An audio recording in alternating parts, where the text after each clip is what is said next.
बिस्मिल्लाहिर्रहमानिर्रहीम। अस्सलाम वालेकुम। कैसे हैं आप सब। आज मैं आपके लिए भुने हुए गोश्त की बहुत ही ज़बरदस्त रेसिपी लाई हूँ। आप इस रेसिपी को फॉलो करते हुए मटन और बीफ दोनों ही तैयार कर सकते हैं और बहुत ही लाजवाब रेसिपी है। चलिए शुरू करते हैं।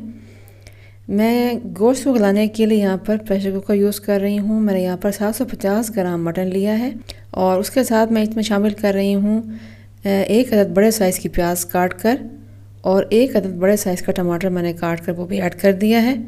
उसके साथ 1 अदद बड़े साइज़ की गड्डी लहसुन की डाली है मैंने और आधा चाय का चम्मच नमक का, 1 चाय का चम्मच सुरख मिर्च पाउडर, आधा चाय का चम्मच कुटी हुई सुरख मिर्च का ऐड किया है। 2 चाय के चम्मच मैंने कूटा हुआ कुछ धनिया ऐड किया है और आधा चाय का चम्मच हल्दी का ऐड किया है। और उसके अलावा मैंने यहाँ पर 2 अदद बड़ी इलायचियाँ डाल दी हैं, उनकी खुशबू बहुत अच्छी लगती है।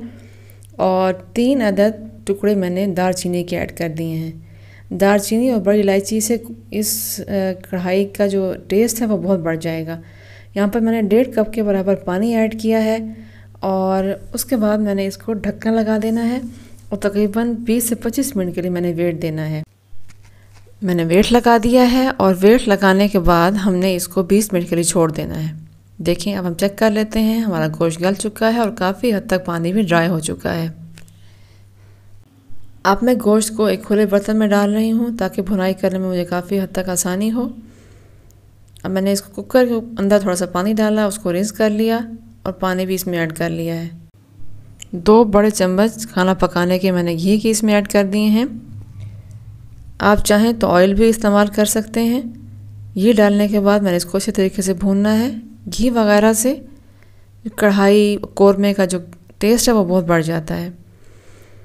इस तरीके से मैंने गोश्त को साइड पे करते हुए सब्जियों को मैश कर लेना है। सब्जियां ऐसे तरीके से गली हुई हैं तो इजीली मैश हो जाएंगी और गोश्त के साथ यकजान हो जाएंगी। तकरीबन 10 से 15 मिनट के लिए मैंने मीडियम टू लो फ्लेम पर गोश्त को भून लिया है। किसी भी कढ़ाई या कौरमे का जो टेस्ट है वो भूनने से आता है। अब मैंने इतना भूना है कि जो घी है वो अलग हो रहा है। 3/4 कप के बराबर मैंने दही इसमें ऐड कर दिया है। दही जब आप सालन में डालें तो उसको फ़ौरन चलाएं, आपका दही नहीं फटेगा। दूसरी टिप ये है कि आप दही हमेशा फेंट कर इस्तेमाल करें। कभी भी बगैर फेंटे दही सालन में मत डालिए, इससे भी आपका दही फटने का अंदेशा होता है। दोबारा मैंने 6 से 7 मिनट के लिए भूना है। यहाँ पे 1 हरी मिर्च ली है, आधा इंच का टुकड़ा अदरक का लिया है, उसको मैंने हाथ से कूटा है, गोश्त में ऐड कर दिया है।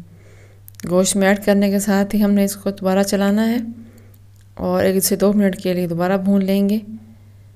आप जब भी गोश्त को भूनें हमेशा मीडियम टू लो फ्लेम पर मुसलसल चमचा चलाते हुए भूनें।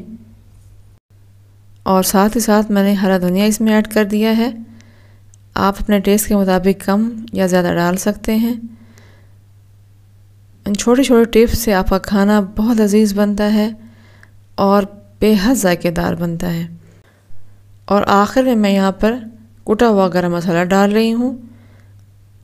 यहाँ पर हमारी कढ़ाई बिल्कुल रेडी है। चमचा चलाकर आप चूल्हा बंद कर सकते हैं, लेकिन मैं इसमें थोड़ा सा पानी ऐड कर रही हूँ क्योंकि मेरे बच्चे थोड़ा सा ग्रेवी वाला पसंद करते हैं। आप भी ऐड करना चाहें तो हमेशा याद रखें कि सालन वगैरह के आखिर में ग्रेवी बनाने के लिए आप हमेशा बॉयल पानी इस्तेमाल करें। फुल गर्म किया हुआ पानी डालने से उसका टेस्ट बहुत ही ज़बरदस्त बनता है। हमारी कढ़ाई बिल्कुल रेडी है। गर्मा गर्म नान के साथ, सलाद और रायते के साथ, चपाती या चावल के साथ, जैसे भी आप खाना चाहें मसनून तरीके से अल्लाह का नाम लेकर खाना खाएं। अपना ढेर सारा ख्याल रखिएगा। फ़ी अमानिल्लाह।